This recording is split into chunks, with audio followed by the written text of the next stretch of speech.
پاک کلام میں سے آج ہم پڑھیں گے متی کی انجیل 26 باب اس کی 27 آیت سے۔ یسوع کی گرفتاری۔ وہ یہ کہہ ہی رہا تھا کہ یہودا جو ان 12 میں سے ایک تھا آیا، اور اس کے ساتھ ایک بڑی بھیڑ تلواریں اور لاٹھیاں لیے سردار کاہنوں اور قوم کے بزرگوں کی طرف سے آ پہنچی، اور اس کے پکڑوانے والے نے ان کو یہ نشان دیا تھا کہ جس کا میں بھروسہ لوں وہی ہے، اسے پکڑ لینا۔ اور وہ فوراً اس نے یسوع کے پاس آ کر کہا، آئے ربی سلام، اور اس کے بھروسے لیے۔ یسوع نے اس سے کہا، میاں جس کام کو آیا ہے وہ کر لے۔ اس پر انہوں نے پاس آ کر یسوع پر ہاتھ ڈالا اور اسے پکڑا، اور دیکھو یسوع کے ساتھیوں میں سے ایک نے ہاتھ بڑھا کر اپنی تلوار کھینچی اور سردار کاہن کے نوکر پر چلا کر اس کا کان اڑا دیا۔ یسوع نے اس سے کہا، اپنی تلوار کو میان میں کر لے، کیونکہ جو تلوار کھینچتے ہیں وہ سب تلوار سے ہلاک کیے جائیں گے۔ کیا تو نہیں سمجھتا کہ میں اپنے باپ سے منت کر سکتا ہوں، اور وہ فرشتوں کے 12 تمن سے زیادہ میرے پاس ابھی موجود کر دے گا، مگر وہ نوشتے کہ یوں ہی ہونا ضرور ہے کیونکہ پورے ہوں گے۔ اسی وقت یسوع نے بھیڑ سے کہا، کیا تم تلواریں اور لاٹھیاں لے کر مجھے ڈاکو کی طرح پکڑنے نکلے ہو؟ میں ہر روز ہیکل میں بیٹھ کر تعلیم دیتا تھا، اور تم نے مجھے نہیں پکڑا، مگر یہ سب کچھ اس لیے ہوا کہ نبیوں کے نوشتے پورے ہوں۔ اس پر سب شاگرد اسے چھوڑ کر بھاگ گئے۔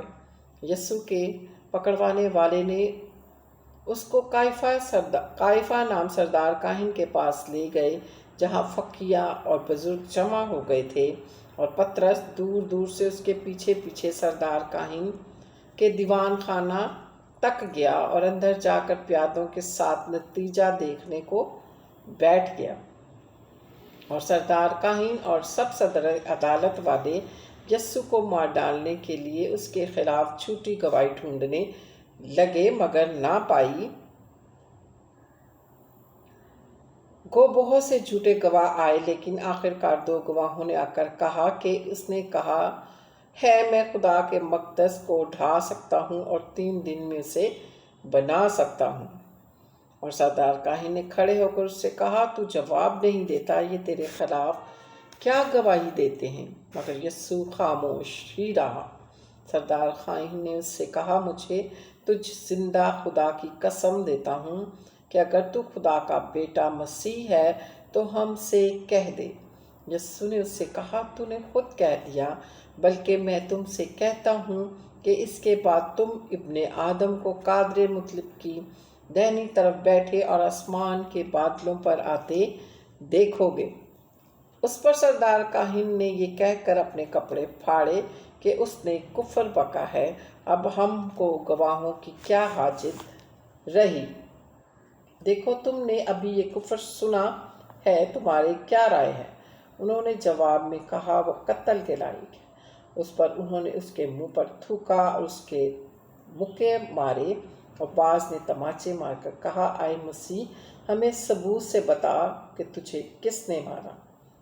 پطرس یسوع کا انکار کرتا ہے۔ اور پطرس باہر صحن میں بیٹھا تھا کہ ایک لونڈی نے اس کے پاس آ کر کہا، تو بھی یسوع گلیلی کے ساتھ تھا؟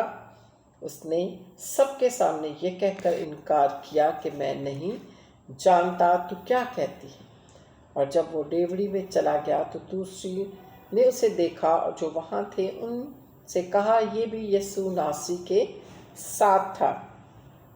تھوڑی دیر بعد جو وہاں کھڑے تھے انہوں نے پطرس کے پاس آ کر کہا، بے شک تو بھی ان میں سے ہے، کیونکہ تیری بولی سے بھی ظاہر ہوتا ہے۔ اس پر وہ لعنت کرنے اور قسم کھانے لگا، میں اس آدمی کو نہیں جانتا۔ اور فی الفور مرغ نے بانگ دی۔ پطرس کو یسوع کی وہ بات یاد آئی جو اس نے کہی تھی کہ مرغ کے بانگ دینے سے پہلے تو 3 بار میرا انکار کرے گا، اور وہ باہر جا کر سار سار رویا۔ پاک کلام کے پڑھے اور سنے جانے پر خدا کی برکت ہو، خداوند کا شکر ہو۔ ان روزوں کے ایام میں زیادہ سے زیادہ دعا میں، کلام پڑھنے میں مشغول رہیں، خداوند کے آنے کی تیاری کریں، اس کے کلام کی خوشخبری کی منادی کریں۔ پاک کلام کے پڑھے اور سنے جانے پر خداوند کی برکت ہو۔ آمین۔